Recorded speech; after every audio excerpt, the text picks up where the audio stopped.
Thalapathy Vijay's last film, Jananayagan. Thalapathy Vijay's farewell movie is on hold till the next. നായകന്റെ release ഈ sensor സർട്ടിഫിക്കറ്റിൽ കുടുങ്ങിയതാണ്. Release മാറ്റി വെച്ചിരിക്കുകയാണ്. അപ്പോൾ വിജയ് ചിത്രം ജനനായകന്റെ റിലീസ് മാറ്റിയിരിക്കുന്നു. വെള്ളിയാഴ്ച ചിത്രം റിലീസ് ചെയ്യില്ല എന്ന് നിർമ്മാണ കമ്പനിയായ KVN പ്രൊഡക്ഷൻസ്.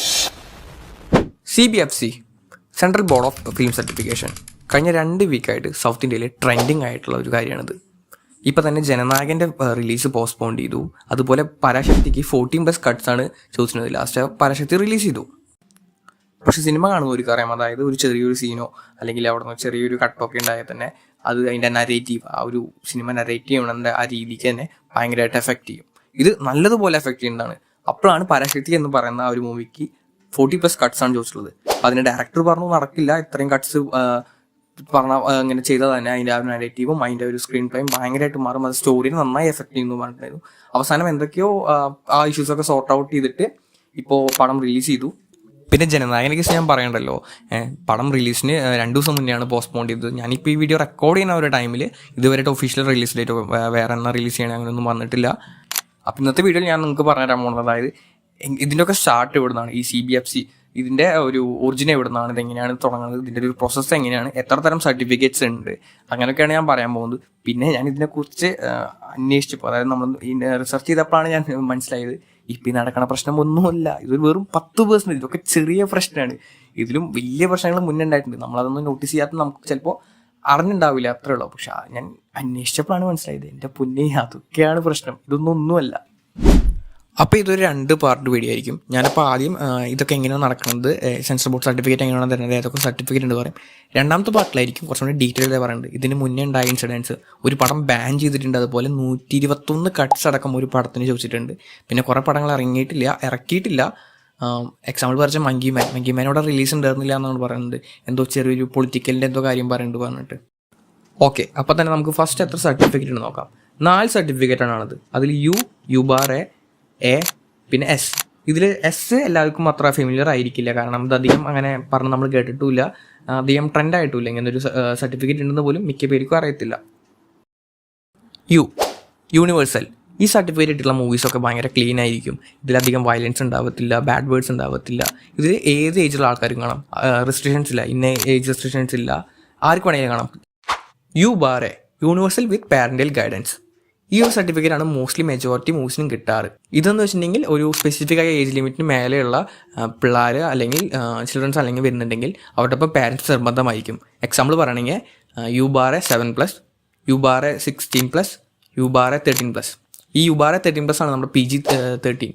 നമ്മൾ ഈ മാർവൽ മൂവീസിലൊക്കെ എല്ലാവർക്കും നോട്ടീസ് ആയിട്ടുണ്ടാവും. A സർട്ടിഫിക്കറ്റ് ഭയങ്കര വയലൻസും അതുപോലെ തന്നെ 18+ കണ്ടൻസ് ഉള്ള മൂവീസിനാണ് ഇത് കൂടുതൽ കിട്ടാറ്. ഇപ്പോൾ റീസെൻ്റായിട്ട് വന്ന കൂലി, അതുപോലെ തന്നെ എനിമൽ, സലാർ, തുരന്തർ, ഇത്രയും മൂവീസിന് A സർട്ടിഫിക്കറ്റ് തന്നു. അതിൽ കൂലിയുടെ എന്ന് പറഞ്ഞാൽ ഭയങ്കര വയലൻസ് ഒന്നുമല്ല, പക്ഷെ അതെന്തോ പോർട്ടിൻ്റെ, ഞാൻ നോക്കിയപ്പോൾ പോർട്ടിൻ്റെ പീപ്പിൾസിനെ കുറിച്ച് എന്തോ സംസാരിച്ചു. ആ ഒരു ടോപ്പിക് ഇടുന്നതിന് എന്തൊക്കെയോ ഭയങ്കര റൂൾസൊക്കെ ഉണ്ട്, റെഗുലേഷൻസ് ഒക്കെ ഉണ്ട്. അപ്പോൾ അത് വന്ന കാരണമാണ് അതിന് A സർട്ടിഫിക്കറ്റ് കിട്ടിയത്. ഞാനത് A സർട്ടിഫിക്കറ്റ് ആണെന്ന് വിചാരിച്ചപ്പോൾ ഞാൻ ഭയങ്കര അതിൻ്റെ മുന്നേ പടം അത്ര ലെവലാണോ എന്നൊക്കെ വിചാരിച്ചാണ്. പക്ഷേ I was disappointed. S certificate, ഇങ്ങനൊരു സർട്ടിഫിക്കറ്റുള്ള കാര്യം പോലും മിക്ക പേർക്കും അറിയത്തില്ല. ഞാൻ തന്നെ റീസെൻ്റായിട്ടാണ് അറിഞ്ഞത് ഇങ്ങനൊരു സർട്ടിഫിക്കറ്റ് ഉണ്ടെന്നുള്ളത്. ഇതെന്ന് പറഞ്ഞാൽ സ്പെസിഫിക് ആയുള്ള ഒരു ഓഡിയൻസിന് വേണ്ടി മാത്രമുള്ളതാണ്. ഫോർ എക്സാമ്പിൾ പറയുകയാണെങ്കിൽ ഡോക്ടേഴ്സ്, സയൻറ്റിസ്റ്റ്, അവരുടെ എഡ്യൂക്കേഷണൽ പർപ്പസ്, അതുപോലെ പിന്നെ പ്രൊഫഷണൽ പർപ്പസ്, അങ്ങനത്തെ വേണ്ടിയിട്ടുള്ള കാര്യങ്ങൾക്ക് വേണ്ടിയിട്ടാണ് ഈ ഒരു സർട്ടിഫിക്കറ്റ് കൊടുക്കുന്നത്. അപ്പോൾ ഇതൊക്കെയാണ് മേജറായ 4 സർട്ടിഫിക്കറ്റ്. പിന്നെ നമുക്കിത് എങ്ങനെയാണ് ഒരു സർട്ടിഫിക്കറ്റ് കിട്ടുന്നത്, ഒരു ഫിലിം CBSCക്ക് അപ്ലൈ ചെയ്ത് കഴിഞ്ഞാൽ എങ്ങനെയാണ് ഇതിന് സർട്ടിഫിക്കറ്റ് കിട്ടണത് എന്നൊക്കെയുള്ള കാര്യങ്ങൾ നോക്കാം. ഇപ്പോൾ റീസെൻ്റ് ആയിട്ടുണ്ടായ ഇഷ്യൂ തന്നെ എടുക്കുകയാണെങ്കിൽ, അപ്പോൾ ജാനകി വേഴ്സസ് സ്റ്റേറ്റ് എന്ന് പറഞ്ഞ മൂവി, സുരേഷ് ഗോപിയുടെ മൂവി, ആ ഒരു മൂവിക്ക് കുറേ കട്ട്സ് സെൻസർ ബോർഡ് ചോദിച്ചിട്ടുണ്ടായിരുന്നു. അതുപോലെ തന്നെ അതിലെ ലീഡായിട്ടുള്ള ക്യാരക്ടറിൻ്റെ പേര്, ജാനകി എന്ന പേര് മാറ്റണം, അത് സീതാദേവിയുടെ മറ്റൊരു പേരാണെന്ന് പറഞ്ഞിട്ട്, അപ്പോൾ ആ പേര് പറ്റത്തില്ല, അത് മാറ്റണം എന്നാണ് പറഞ്ഞിട്ടത്. അപ്പോൾ ഇതിനെക്കുറിച്ച് അനുരാഗ് കശ്യപ് മുന്നേ തന്നെ പറഞ്ഞിട്ടുണ്ട് ഇത് ശരിയല്ല. കാരണം ഇപ്പോൾ എക്സാമ്പിളാണ്, ശിവൻ തന്നെ കുറേ പേരുണ്ട്, വിഷ്ണു തന്നെ കുറേ പേരുണ്ട്. അപ്പോൾ അങ്ങനെ ഒക്കെയാണെങ്കിൽ നമുക്കൊരു പേര് വെച്ചിട്ട് ഒരു സിനിമ എടുക്കാൻ പറ്റില്ല.